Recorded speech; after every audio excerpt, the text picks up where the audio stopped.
Olá, o tema de hoje é Mulher Preta, reinventar para existir. A convidada é a professora Ângela, que ela faz parte do movimento de mulheres negras. E hoje ela vai trazer um pouco da sua história, da sua relação com esta mulher negra. Tudo bem, Ângela? Como vai? Tudo bem, Rose? Tudo jóia? Bom, é um prazer enorme participar, né, acho que desse bate-papo. É sempre bom apresentar e colocar como que é esse processo da construção da mulher negra, da mulher preta, né, nesse espaço, nesse país, né, que é o Brasil, e nessas relações, né, com o mundo. Então, é importante a gente sempre falar para que outras mulheres pretas também observem que é sempre difícil nos colocarmos nesse posicionamento que ainda é muito invisibilizado para nós. Uhum.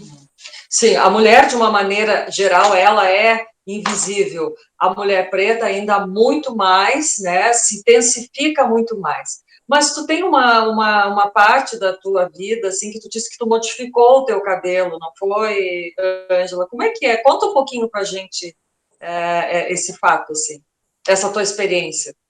Certo.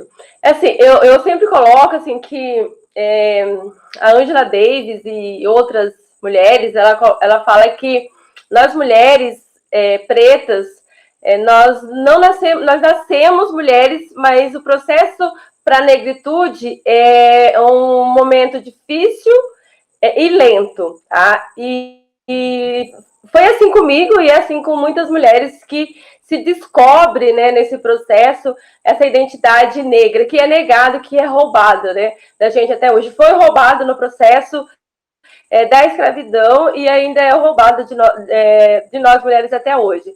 Então, assim, eu passei por um processo que é chamado, né, hoje na literatura, de branqueamento, tá? E esse processo de branqueamento, ele vem justamente na falta dessa representatividade, dessa figura que é a mulher preta. Tá? Então, hoje ainda nós temos, por exemplo, algumas revistas, né, os espaços do jornal, os espaços de TV, ocupando, as mulheres pretas ocupando esses espaços, mas se nós pensarmos há um tempo atrás, em uma década, 2 décadas atrás, isso era extremamente difícil. O papel da mulher nas redes sociais, principalmente na mídia, né, era de submissa, de empregada doméstica, certo? As novelas passavam e reproduziam esse local de qual é o corpo da mulher preta. Então, como que você, enquanto vai observando, vai vivenciando isso, qual que é a referência para as meninas, para as mulheres? É essa referência que era passada pela mídia, que ainda é passado pela mídia, Sim, né? Da inferioridade do corpo preto. Então, esse processo de branqueamento, ele vem também como uma tentativa de cura, de fuga, né? E de aceitação de um mundo na qual não te pertence, tá? Então, eu passei, sim, por esse processo de branqueamento, de clareamento do cabelo, de pintura, de fazer luzes no cabelo, de alisar o meu cabelo, até passar e começar a me enxergar, de fato, como uma mulher preta. E como se deu esse processo, né? A gente precisa entender que não é natural, tá? Nós vivemos numa sociedade extremamente racista, com uma estrutura social marcada pelo racismo, onde as instituições também elas reproduzem esse processo racial muito grande, né? A discriminação racial. Então, ele não é um processo fácil. Como se deu, né, essa descoberta? Ela vem no processo coletivo.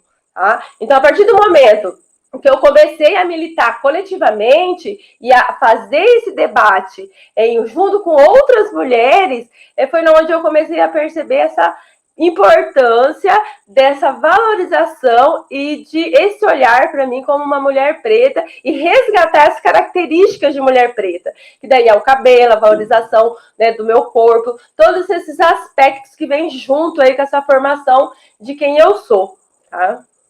Quer dizer que se tu não tivesse entrado nesse movimento, nesse grupo de mulheres, tu teria ainda ficado naquele processo de branqueamento, de cabelo, de tudo? Olha, eu acredito que provavelmente, sabe, a minha construção de identidade, ela vem muito da militância. O Silvio Almeida, que é um teórico, e ele escreveu o livro Racismo Estrutural.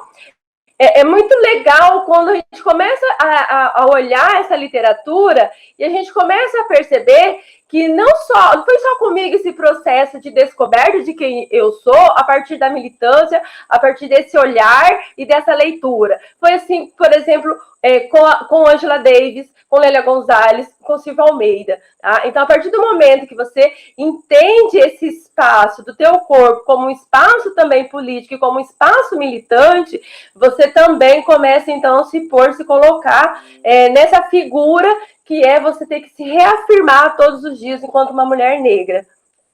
Tá? Então, tu vai buscando modelos, referências positivas que vão te dando força de enfrentar toda essa questão do preconceito das pessoas, né? Aí eu te pergunto assim, tá, tu modificou externamente, e internamente tu mudou também? Muito, muito, muito. Como é que é Mas isso? a gente passa por um processo de cura. E eu participei de um projeto no ano passado de uma psicóloga, Ana Luísa, e o projeto chamava Renascimento. E realmente foi um processo de renascimento. O desafio era fazer um vídeo de 10 minutos falando sobre os vários processos de racismo, né, que eu sofri durante o meu processo de construção. Tá? Então, trazer todo esse resgate. Aí eu coloco você desde a morte do meu pai, que hoje eu sei que ele se suicidou, eu tinha 8 anos. E a questão racial, o preconceito, o racismo na qual ele vivenciou, influenciou para a sua vivência e também para o fim da sua vida, né? Então, isso hoje é muito nítido para mim. Mas naquela época eu não tinha essa noção, certo?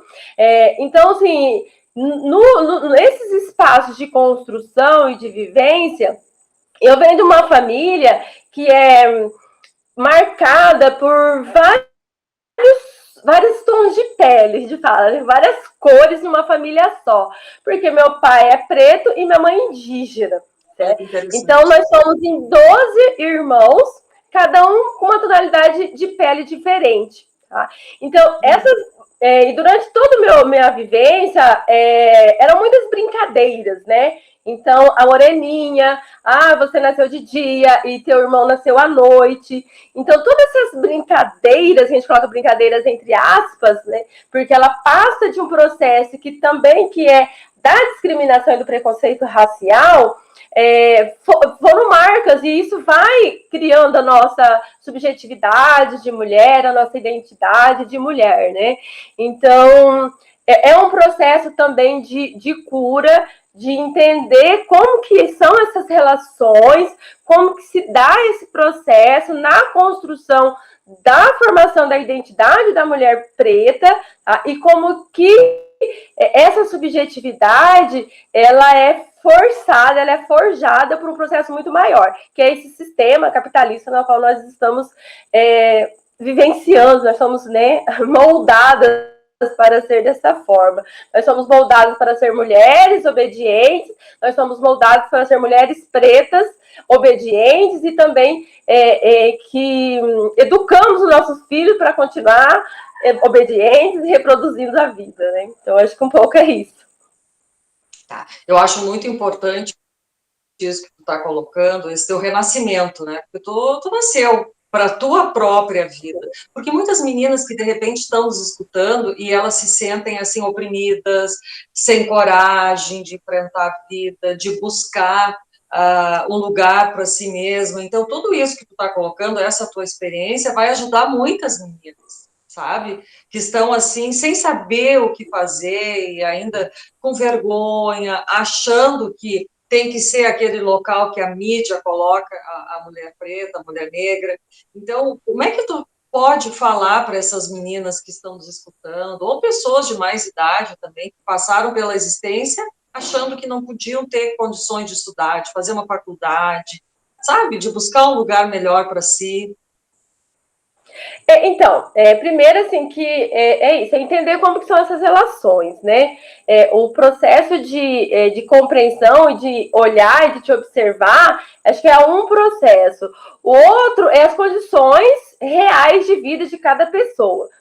Então, assim, embora eu passei muita dificuldade, eu consegui chegar à universidade também com muita dificuldade, né, trabalhando, mas consegui chegar à universidade, mas assim, as minhas condições de vida e de militância também, porque eu também comecei a militar muito cedo, deu essas condições para eu resistir, tá? Então, assim, o que nós temos, né?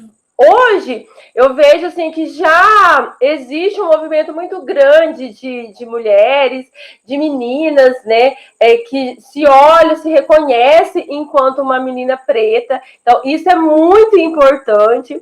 E eu vejo assim, ó, qual que é o principal? É você olhar e buscar a força em um grupo coletivo, que é isso que vai te dar condições para você lutar. Então, assim, como que hoje eu busco força? Através da minha poesia, mas através também de poesia de outras mulheres pretas. Porque quando a gente ouve outras mulheres também falando das suas dores, dos seus processos de construção, a gente começa também a observar e ver que o meu processo de relação com a vida é muito parecido com outras mulheres pretas. Então, assim, esse momento eu vejo que é importante por isso, para que essas meninas, para essas mulheres perceberem, entenderem que elas não estão sozinhas, que esses espaços eles são importantes e que é necessário e importante um espaço sempre coletivo, de organização coletiva, tá? Para a gente poder avançar e, né, construir essas relações aí coletivamente. Uhum. E me diz uma coisa, e para ti foi tranquilo a questão de ingressar numa faculdade, ou teve, assim, situações que não foram muito agradáveis? Como é que foi para ti, com a tua realidade? Olha, nunca é tranquilo uma mulher preta entrar dentro de uma universidade, porque a gente encontra um espaço de não lugar. E isso a gente pode ver em relato de todas as mulheres que entraram dentro de uma universidade e que conseguiram permanecer. Porque o fato de você entrar também é um processo e permanecer também é outro, né? Então, não é fácil, porque a gente percebe no olhar, né, de muitos professores, na forma como é a relação desses professores com o trabalhador em geral, mas com o trabalhador com a mulher preta, ela é muito mais cruel, porque ninguém está ali te observando, te olhando, ou para entender quais são os seus processos reais, né?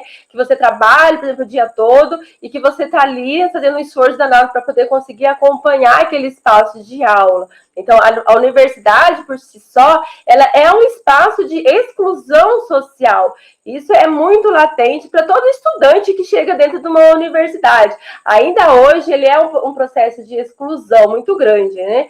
Porque a classe trabalhadora chega para estudar e muitos... Hoje, a maioria das universidades públicas, elas têm acesso à permanência. Mas essa permanência também não atende a todos os estudantes que realmente precisam, tá? De moradia popular, que precisam de transporte, né? Que precisam de espaço, inclusive, às vezes, de atendimento psicológico para dar conta do dia a dia da sala de aula, porque é muito difícil. Então, esse espaço da universidade, ele foi um espaço muito doloroso na minha construção, Mas eu sempre enxerguei o processo da educação como algo necessário para eu conseguir avançar entender esse domínio, né, dessas opressões que eu vivia e também um meio para eu conseguir me libertar. Então, foi difícil, foi doloroso, mas eu consegui vencer a universidade, né? E estou pretendendo retomar agora, depois de muito tempo, sem ter condições, sem pensar, e às vezes quando eu pensava, por exemplo, continuar o estudo no mestrado, eu já vi uma crise de ansiedade, né? E hoje, pela minha militância, pela minha luta, pela minha construção, eu tenho condições de estar buscando novamente essa necessidade, que hoje para mim também é uma necessidade de continuar pesquisando, de continuar estudando. Então, eu estou aí tentando agora passar no mestrado e com uma pesquisa justamente que vai contribuir com essas políticas educacionais antirracistas, né, que é a pauta hoje que eu venho estudando e me dedicando. Mas e como é que funciona, então, Ângela, essa questão educacional antirracista? Então, Rose, assim, a educação, acho que o sistema educacional, ele é um espaço, né, que reproduz um processo de educação na qual já vem sendo construído há muito tempo, né? Então, se nós pensarmos hoje, nesse momento na qual nós estamos vivendo, que é a pandemia da Covid-19, o que a gente observa é que a pandemia, ela trouxe à tona um processo muito que está aí já na nossa sociedade, que é as relações, né, de classe. E como que isso também é apresentado dentro da escola. Tá? Então, se nós pensarmos hoje, quais são as crianças que têm dificuldade, que não têm acesso à internet, que não estão conseguindo participar muitas vezes das aulas remotas, nós vamos ver que a maioria dessa população é uma população racializada. Tá? Então, assim, como que funciona o sistema racial na nossa sociedade? Então, o racismo está nessa estrutura social e isso também está dentro da escola. Então, assim, qual que é o papel da educação em todos os aspectos, desde a educação infantil até a universidade, para essa pauta, essa luta antirracista?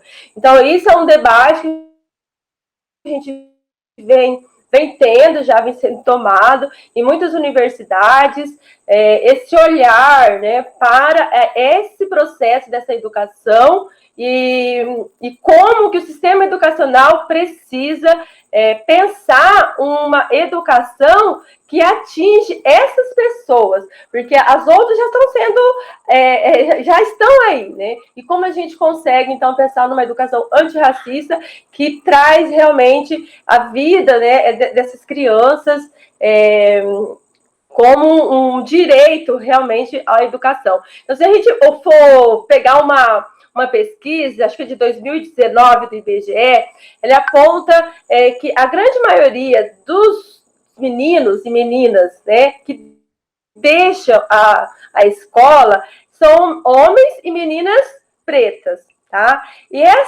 esses meninos, eles largam a escola para quê? Para poder trabalhar, por uma questão de sobrevivência. Então, a evasão escolar, ela está muito ligada para o processo racial. E o outro índice é em relação às mulheres, que é a questão da gravidez na adolescência, tá? Que é um índice muito alto de meninas que engravidam, e um outro índice é em relação ao trabalho doméstico, que muitas mulheres acabam largando os estudos para se dedicar à família. Tá? Então, são índices aí que está apresentado em pesquisa e que mostra como que é a nossa sociedade. E aí traz um grande desafio, né, para o sistema educacional, para as políticas públicas, né, como avançar nesse processo. Não, isso é super importante, né? E tudo começa pela base, pela educação, pela formação, né? De ideias, de pensamento, uma construção. E aí eu te pergunto assim, o que o movimento de mulheres que tu participa, o que elas têm feito assim para que diminua esse preconceito, para que as pessoas se conscientizem de que essa diferença não diminui a pessoa, não tira o valor pessoal que ela tem. De que maneira vocês têm trabalhado essa proposta? Olha, acho que um avanço muito grande que a gente vem tendo do movimento colocar a nossa voz e os nossos corpos em vários espaços de disputa de poder. Tá? Então, seja dentro da universidade, seja nos postos de trabalho, seja na escola, mas principalmente nos espaços de poder, no legislativo, no parlamento e no executivo. Então, a gente vem aí num aumento muito grande de mulheres e de pessoas, né, negras, sendo candidatos e candidatas para a disputa. Então, isso é uma forma da gente pensar como que a história do movimento negro ela se deu, vem construindo, e essa militância, esse movimento, ele vem agora se organizando também para ocupar esses espaços de poder, porque é ali que a gente vai conseguir realmente pensar e mexer, né, balançar um pouco essa estrutura, né, social. Tá? Então, assim, essa semana, esse domingo, faz 3 anos da execução de Marielle. E até hoje a gente ainda pergunta, né, quem mandou matar Marielle, certo? Marielle Anderson. Então, cada vez que a gente fala, se quem mandou matar Marielle Anderson, também para nós é uma necessidade dessa resposta que o Estado ainda não deu. Tá? Por que o Estado não dá essa resposta? Porque é um corpo preto. Assim como agora a Carol Iara, co-vereadora em São Paulo, logo depois da eleição, também teve a sua casa, né, ameaçada, ela recebeu tiros, né? Hoje ela está vivendo em um espaço dentro de São Paulo, onde nem a família tem acesso, certo? Então, toda essa violência nos nossos corpos, a resposta vem na organização, organização por meio de coletiva de mulheres, por meio de coletivos amplos, né, de negros e negras, e também na disputa de poder, que é essa organização e a necessidade de ocupar esses espaços do parlamento. Claro, com certeza, a união faz a força, né? Quando existe um grupo de pessoas com o mesmo objetivo, com a mesma intenção, com certeza ganha peso, tem, assim, visibilidade, né? Vocês podem fazer esse trabalho de vocês, não tem como não, assim, ó, tirar isso, que é algo de vocês, que é tão bacana, que é tão bonito ter mulheres, sempre eu acho, assim, de qualquer idade, de qualquer raça, não importa, o importante é fazer a frente, é mostrar para outras mulheres que é possível a gente mudar a nossa vida. Sabe? Eu sempre falo, aquela mulher que está em casa sofrendo com o marido, que já não satisfaz mais, mas fica ali com medo, sem saber o que fazer. Então, outras mulheres, outros exemplos mostram que sim, que é possível ela sair dessa situação. Então, Ângela, para finalizar, qual é a mensagem que tu deixa, assim, de tudo que tu passou, da tua experiência, assim, o que tu pode dizer para ajudar outras mulheres? Olha, eu acho que a mensagem é essa, organização, acho que eu não vejo outra forma, sabe? Nós estamos aí numa semana, que é a Semana Internacional, né, da Luta das Mulheres, e a importância da luta feminista, tá, para a reconstrução de uma sociedade menos violenta, menos machista, menos sexista e menos racista. Eu acho que essa luta coletiva das mulheres, ela é necessária e fundamental para a construção de uma sociedade, uma nova sociedade, uma sociedade diferente da qual nós temos hoje. Acho que é isso. Ok, Ângela, muito obrigada. Sucesso, que tu consiga ingressar nesse mestrado que tu está buscando, brilhe bastante como uma estrela e como uma referência para outras mulheres. Adorei falar contigo. Grande abraço, Ângela. Obrigada, Rosane. Sucesso para você também.